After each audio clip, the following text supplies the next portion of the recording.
people want to pay me to do documentaries about Killing WCW, I will be happy to. Am I going to watch the show? Absolutely not.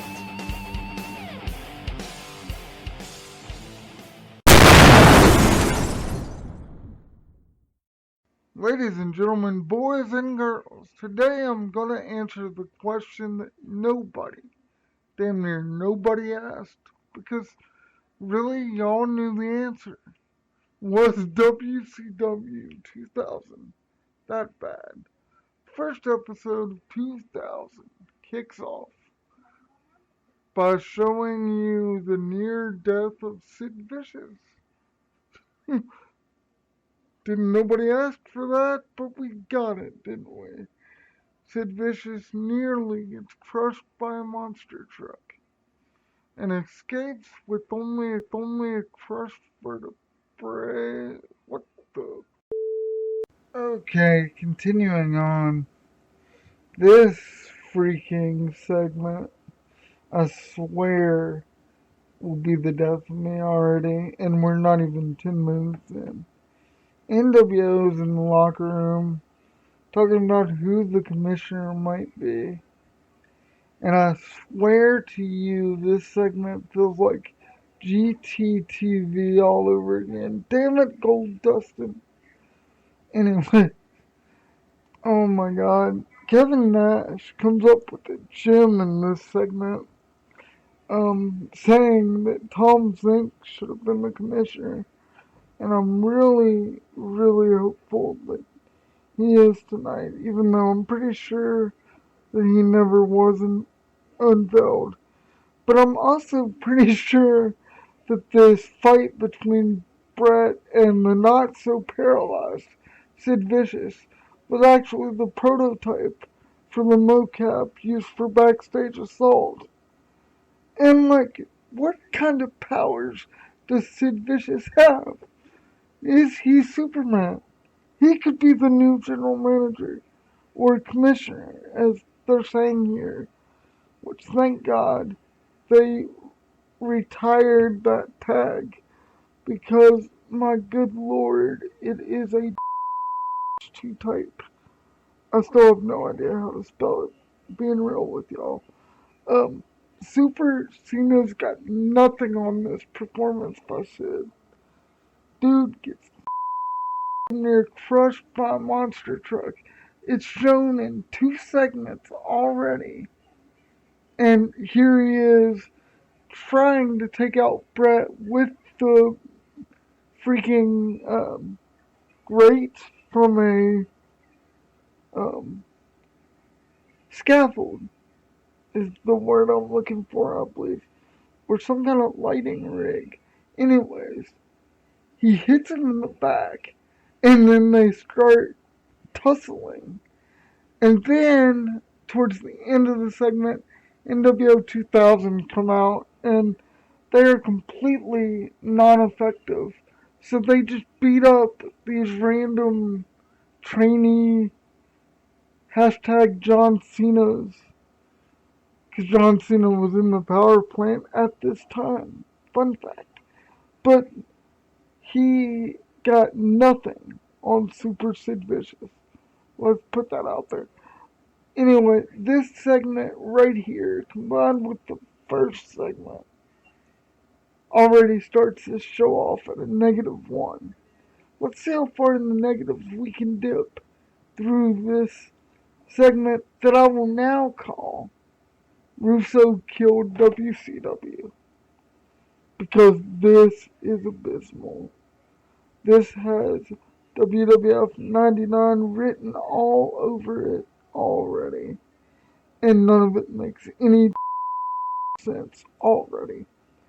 Do I even have to watch segment 3? Yeah. And again with the cursing.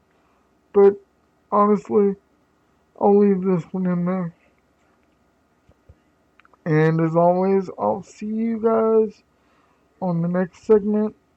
Hopefully you made it through this far.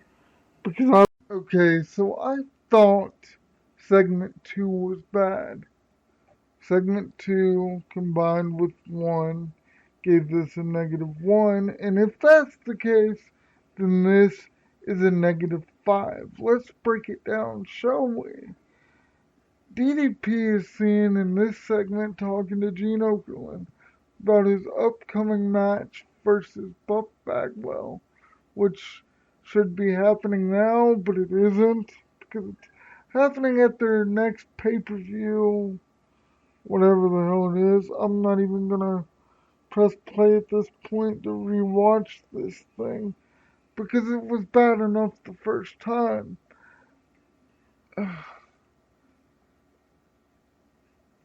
Sold out. Bagwell at DDP, it sold out. Um, and it's in a last man standing match with no referees. Let's see if they do that. How does a match even happen without refs? Russo? No answer, bro? Okay.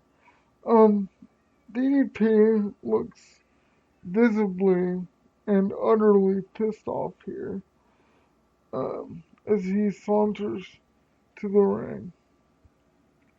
Um, Kurt Hennig tells DDP to go to the ring, and so he just does, to the worst theme he's ever had. Or wait, no, that's PG-13. Okay. These guys were epic on the indies. And for some reason they're coming out to ICP, which I don't know if that was actually their thing. But they were jobbers in WCW and they were absolutely amazing on the indies from what I've heard. Um, they were on the indies from like 96 to 99, and then they ended here and they became G-rated 13 as they ramble to the crowd to get cheap pops. We got nothing to talk about, but the only thing they got to talk about is somebody's mama had an affair with Dumbo. Somebody's gonna like these guys, man. Somebody's gonna like these guys. As DDP comes out,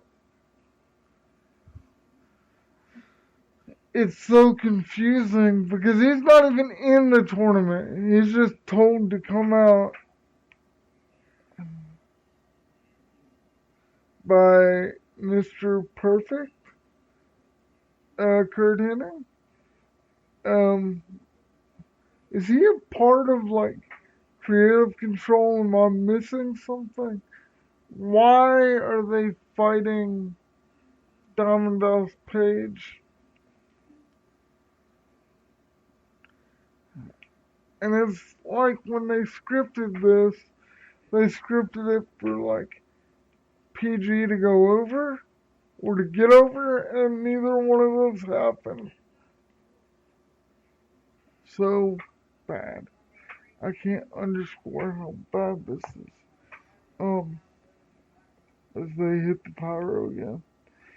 Um, so yeah, two diamond cutters, they're dead, and here comes Wolfpack 2000. Okay. So is he in the Wolfpack?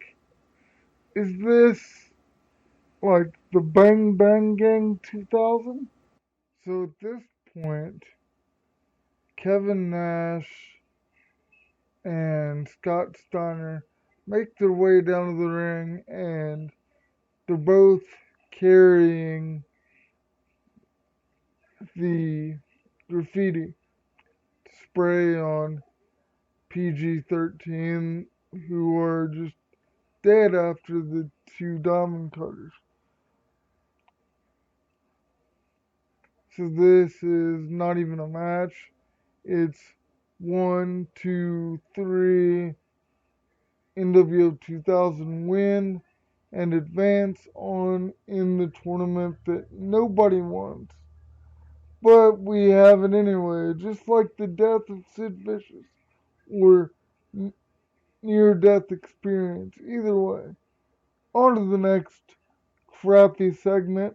Here we go.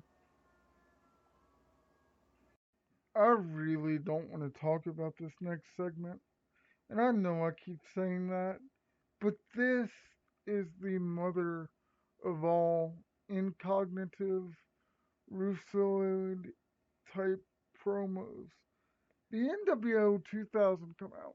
Bret, Scott Steiner, Kevin Nash, and I know I'm forgetting one.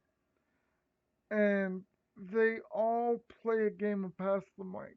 The chosen one, Jeff Jarrett is the one I forgot. I'm so sorry. No, I'm not sorry I forgot them or this segment. I'm sorry I forgot why we even care about this segment. Each one's promoting their own stuff. Um, Scott starts just coming out, beating up whichever member of the crowd he can get his hands on, as he did in his previous entrance. Jarrett and Bret, for some reason, have baseball bats, along with Kevin Nash and Scott Steiner.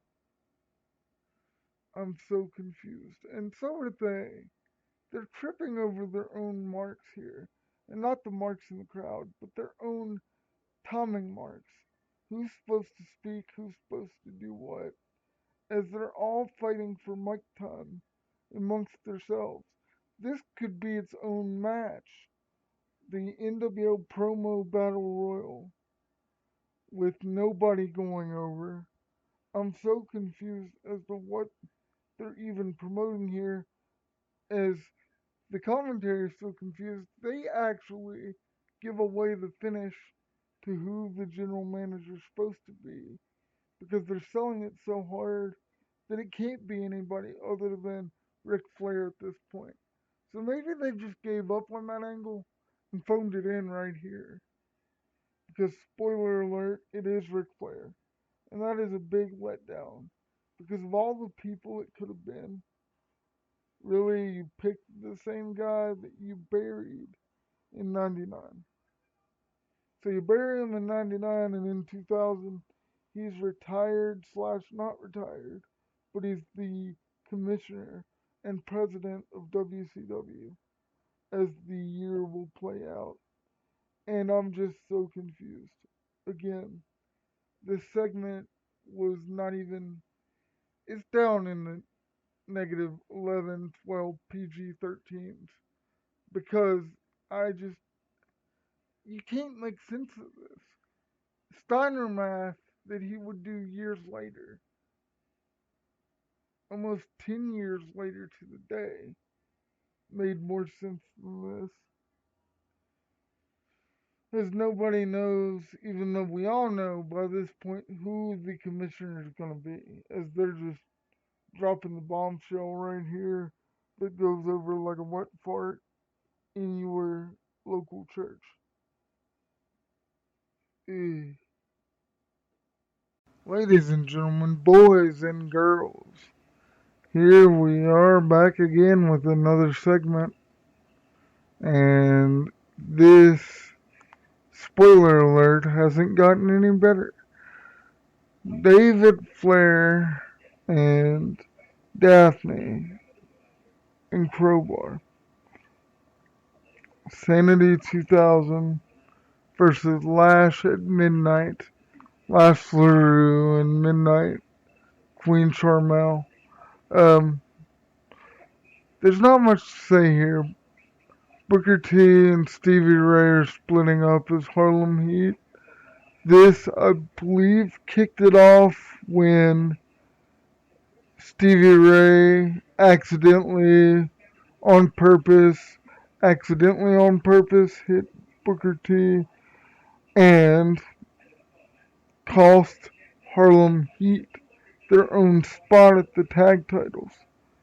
Okay, Russo logic aside, the commentary is so confused by this point that Tony Schiavone, or no, it was Mike Tenay. Mike Tenay said that Stevie Ray beat Stevie Ray to cost Stevie Ray the match. I'm thinking, what just happened?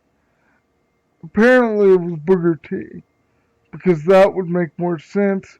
Booker T uh, and Stevie Ray would go on to feud for a little bit into 2000, and then Booker T would come out the Shawn Michaels to Stevie Ray's Jannetty. Um, so yeah, this segment is horribly overbooked. Um, there's so many run-ins. There's like 5 run-ins in this one segment. Booker T runs in on Stevie Ray. Stevie Ray runs in on the match, hits Charmel. Lash LaRue tries to get involved between Booker T and Stevie Ray, because why not? And then Lash LaRue ends up taking the finish, because why the hell not? David Flair goes over while having his own shoulders on the mat, and the commentary doesn't even help him sell that. Um, the commentary was as confused as anybody watching, and that's never a good thing. This right here is the death of a tag division. It just is. You're killing your whole division because there's no tag teams in here that are credible. They're all kind of, ooh, I want a belt, so I'm a team with you, and I'm a team with you, and I'm a team with you. It's all hodgepodge. Up until the NWO. And that's how they booked it. Um, anyway, this really does nothing for David Flair or anybody else involved. Um, yeah, poor Daffney. That's all I'm gonna say about that. Poor Daffney. As someone very close to me having CTE, I really hope that nothing like that ever happens again. But if you don't know, don't Google it. Do yourself a favor and remember her as she was. The Scream Queen of all of our hearts. Rest in peace, Daffney. Insert the rest in peace graphic there, and yeah. But anyways, on to the next segment where, spoiler alert, the GM will be Ric Flair. So I will see you guys on the other side of this. If you made it this far, get yourself a medal, subscribe, bell notifications if you want me to suffer through this crap again. Because really, one episode is enough to see who killed WCW. And that's why this segment is Russo Killed WCW.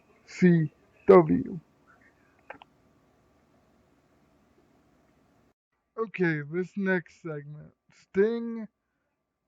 Lex Luger versus Tank Abbott. Finally, we'll know who the commissioner truly is, as Ric Flair. No, wait. Who's this guy? Rob Gardner? Garter. Okay. Garter is in Garter Belt. What is he even?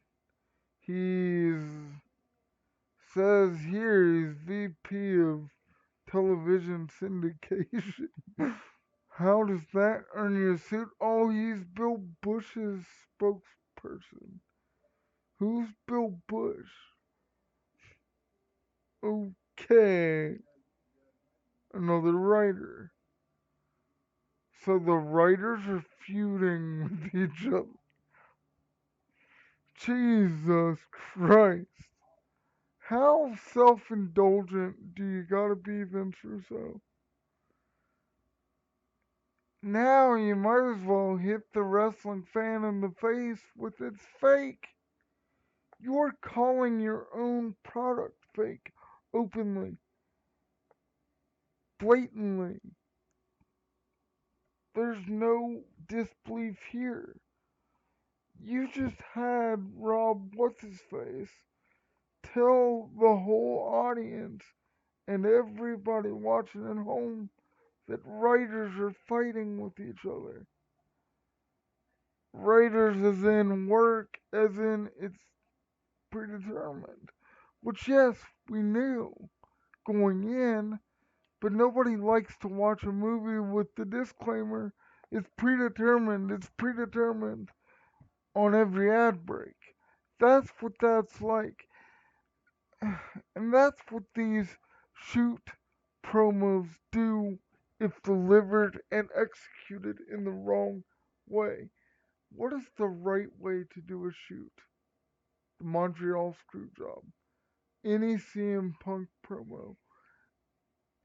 You don't come out and say fake, worked, predetermined, stage. You infer. You plant seeds. You be cryptic. And you let the smart fans get it. Then that's entertaining. This was a jumbled mess, made worse by the fact Ric Flair's got to wait. Terry Funk, Terry Funk, Sans Chainsaw comes out and delivers the worst, weirdest worked shoot. I don't think they knew he was gonna do this type promo. And if they did know, what sense does it make? What sense is this? Except Ed Ferrara and Vince Russo get their names mentioned on TV. There's no payoff. There's no grudge match. Terry Funk is at the end of his can't even pretend to have a prime anymore. Um, this was god awful. Like the top of god awful, and we're not even halfway to the finish of this whole show. And I don't know how many episodes Terry Funk even made. My recollection, and I could be and probably will be proven wrong, is I didn't even remember Terry Funk being an authority figure for WCW in this era.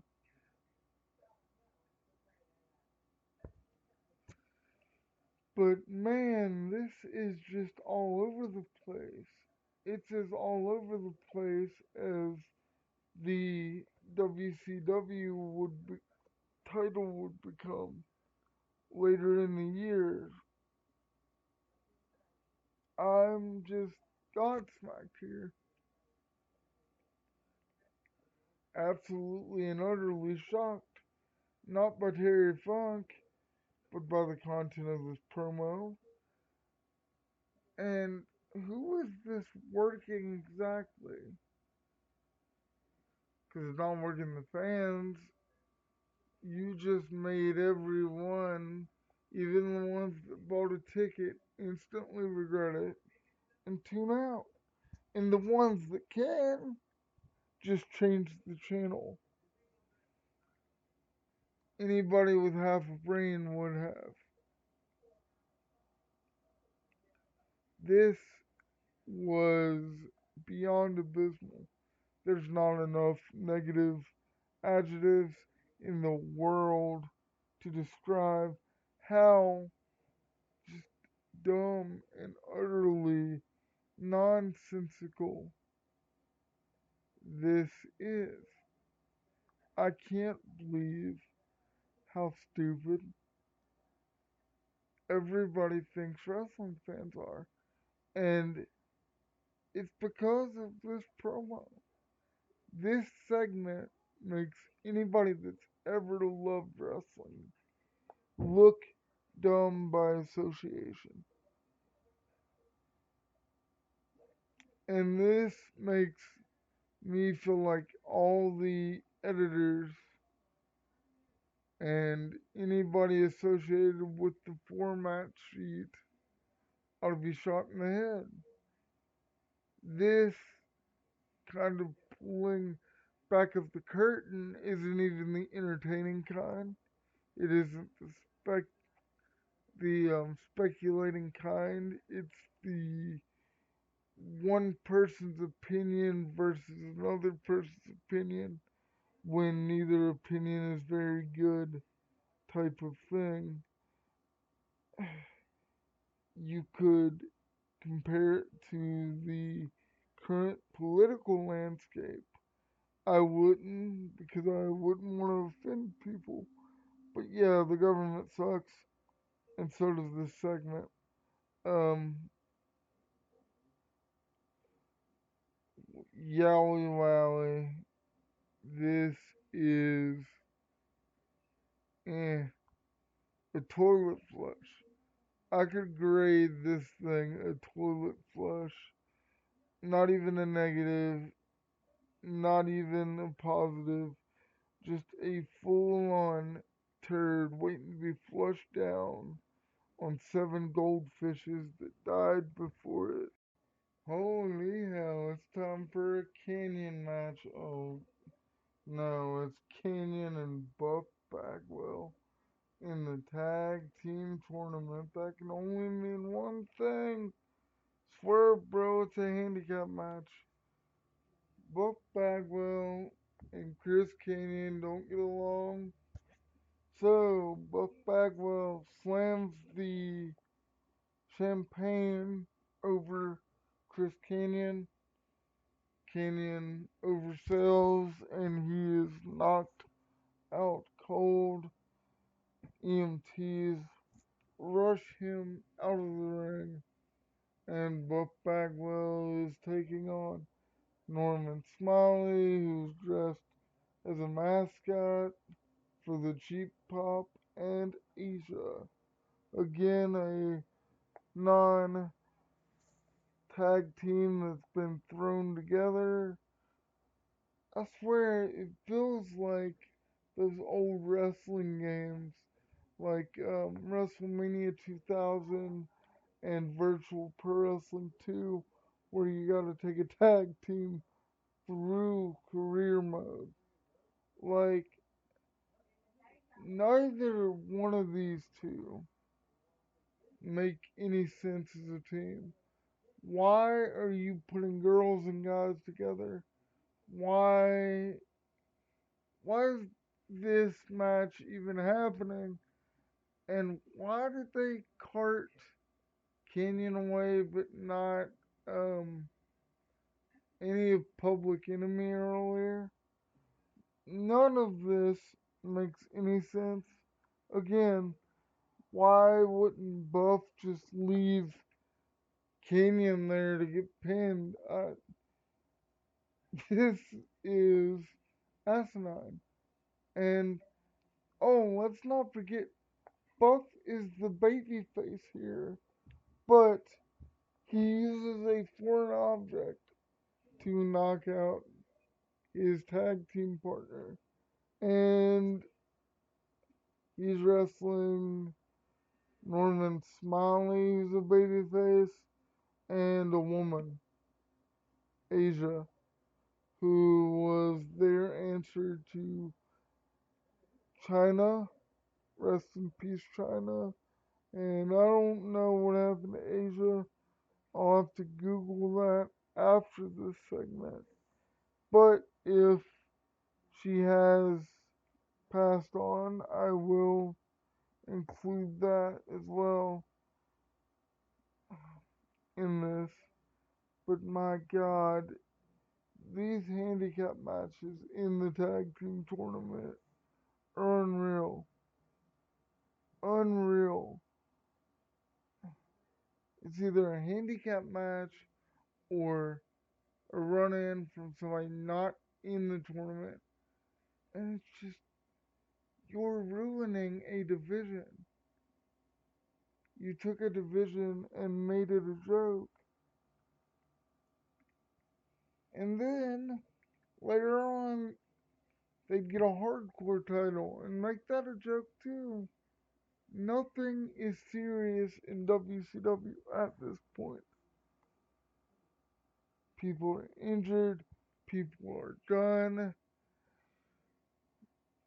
there's no star power.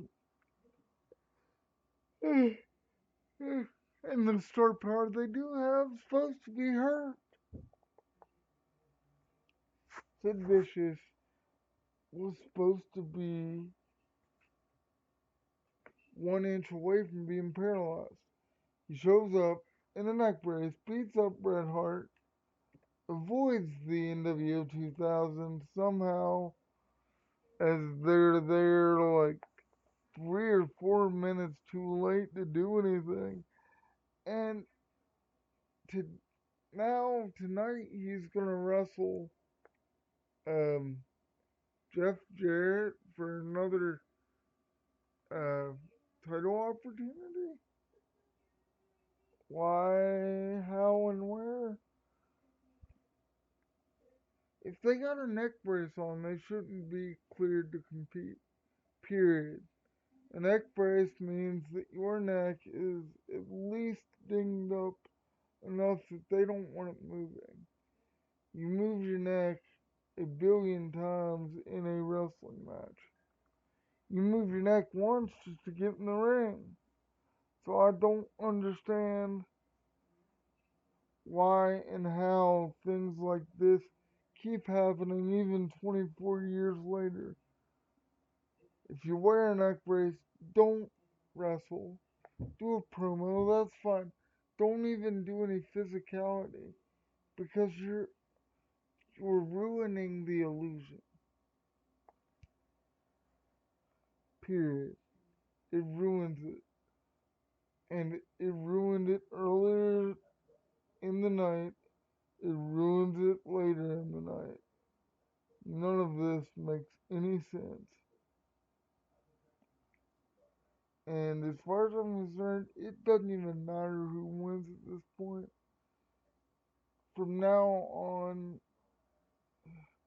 these segments are going to be a lot shorter and a lot less detail because the wins and losses clearly don't matter on these episodes. So I'll only cover like the significance and I'll talk about the little spots to make the um, further episodes a lot shorter. But the fact that we're asking who killed WCW when in just the first episode of his initial run with the company, you can tell. You can blame Turner's organization. There was a lot of backbiting that existed well before Vinny Rue got into wrestling. But Vince Russo certainly sped up the process of death by years. They've been fighting for years to that point to kill WCW. Russo coming in just gave them what they wanted a lot sooner and a lot easier because there was no arguing that WCW was trash. It's like Vince Russo manifested what Turner, as far as the organization as a majority wanted. Not Ted Turner himself, but every higher up there that wasn't on the wrestling payroll. And so, 24 years later, there's no WCW. And it blows my mind that AEW still has a spot at Turner. But that's not what we're here today to do. So I'm just going to say on to the next segment. Who's next? I mean, what's next? As everybody's looking for David Flair. You have the NWO with Bats looking to presumably harm him just because of ties with his dad, and of course Arn Anderson, who is now best friends with Terry Funk. They are the old age outlaws, and they are here to get things done, as Joe Biden would say. And yeah, this whole thing, I don't understand this. David Flair's a bona fide psycho at this point, and NWO are still treating him like he's just somebody's kid. So they're going to go and try to destroy him when Crowbar and Daffney are there too. And Daphne might not look like much, but she's a crazy bitch. Y'all watch some crazy ones.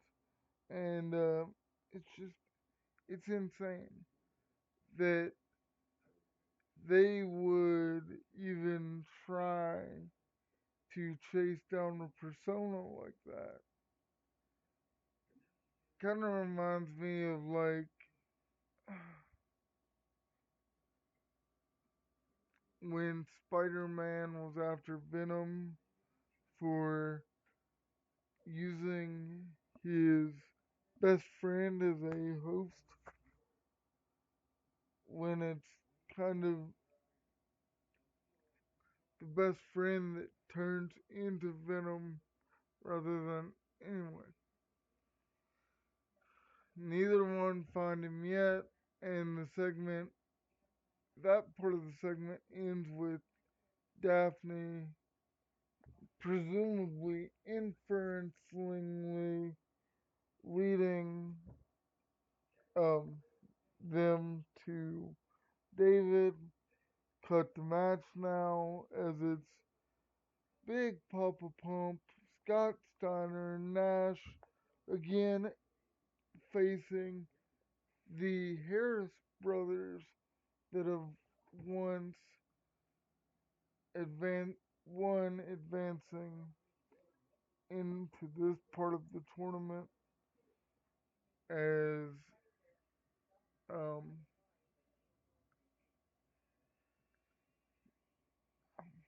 as the Harris boys get ready to take on the NWO. The Varsity Club runs out, and the one Harris brother jumps down and goes after the Varsity Club. And in the middle of the tussle, the end, um, Kevin Sullivan takes out the legal member of the Harris brothers, leading to another just pinfall match and an advance for the NWO 2000. What in the world is going on? Matches with no moves. Literally no moves. Just sneak attack, oversell, and pin. 1, 2, 3. I don't understand this. I don't understand any of really Vince Russo's creative, but I've really never understood this. My kitty glasses made me think WCW in 2000 was awesome. I feel bad for the adults around me that watched this.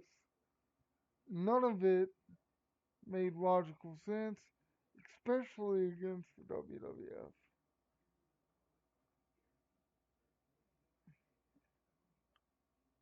A hunting they will go, a hunting they will go.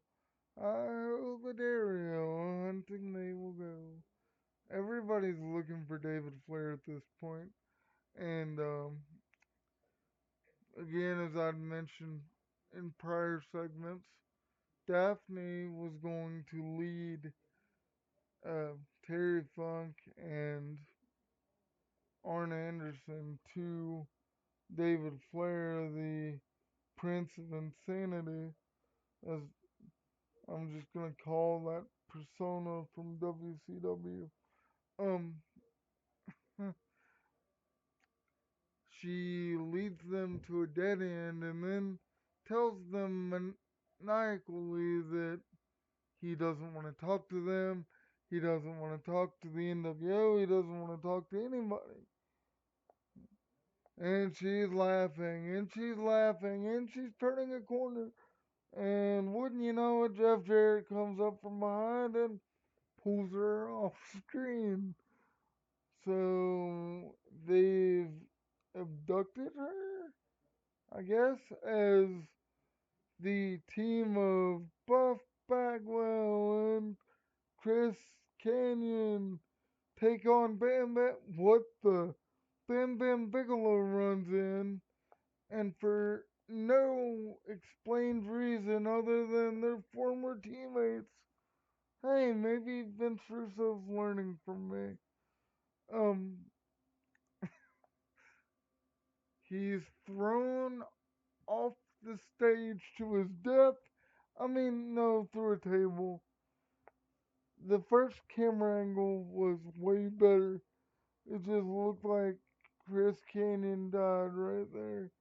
But no, um, another handicap match as they take on the team of David Flair and Crowbar. I wonder what's gonna happen.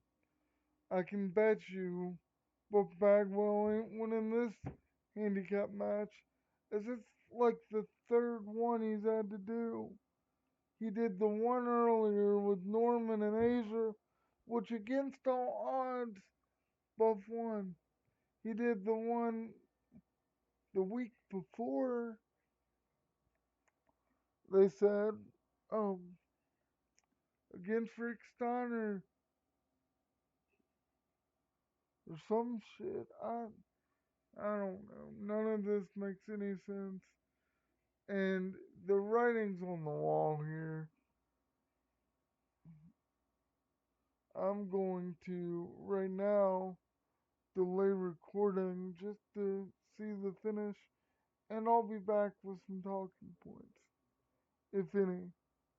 Okay, so David Flair and Crowbar win their semifinal match versus Buck Bagwell and Vampiro out of nowhere, who apparently at this point has been feuding with David Flair and Crowbar. He hates both of them, but within this match, Buck Bagwell finally has enough and walks away from Vampiro. Maybe he's got enough of the run-ins. I don't know. As there was more run-ins in this match than in the one with Booker T and Stevie Ray and Charmel. The Lash at Midnight match. This match had more run-ins than that. Because you had everybody but the NWO out here. Because the NWO is going to fight them in the finals. Will They get Daffney back. Will she be okay? Will she be spray painted? All this and more in the finals of the NWO's tag team match. It's come down to this, the final part of the video. Two more big matches, and the first main event of the night, a powerbomb match. Sid Vicious's match with Sid Vicious's move. The NWO have themselves backed into a corner as it's for the United States title that belongs to the NWO via Jeff Jarrett. So Jeff Jarrett and Sid Vicious actually have the best match of the night here. 2 to 3 solid minutes of wrestling. Unfortunately, that's all Vince Russo allows. And there is a run-in, this time with another DQ finish. And with all rules via DQ, even though Jeff Jarrett lost the match, he is still the current reigning, defending U.S. champion. Loses the match, keeps it on a technicality. Moving on, the final match in the World Tag Team Turmoil Tournament. And it's a handicap match because Scott Steiner spends the bulk of it on commentary. There's no referee in this match because all the referees are terrified of the NWO 2000. They've been laying out people left and right. They laid out the referees in the last segment. So now the referees have gone on strike. Towards the end of the match, David Flair takes a power bomb. Crowbar takes a power bomb. Kevin Nash is on fire. They pulled out every dirty trick, which is absolutely legal. There's no referee. Finally, Arn Anderson comes out in a referee uniform, flanked by all the security that they had. Every extra that was on the night, the ones that got beat up earlier, they put them in security uniforms. Nobody noticed. And here we are, the finals for the tag tournament. Arn Anderson rings the bell, grabs the crowbar, and whacks Kevin Nash in the back of the head. The back of the head. 1, 2, 3, David Flair wins. David Flair and Crowbar are not only now a tag team, but they are tag team champions of the world. And the NWO got screwed. As per orders from the old age outlaws. This is just weird. Why? Why do any of this? Why have them over? Crowbar was amazing, and you relegate him to not doing hardly anything but selling. He sold, he jobbed out in this match. David Flair sold and jobbed, but that was all David Flair was good at. David Flair's not on the level of Reed or Charlotte. And those that have seen him live know that. Without a shadow of a doubt, Russo killed WCW, and this has been episode 1. Thank God it's over.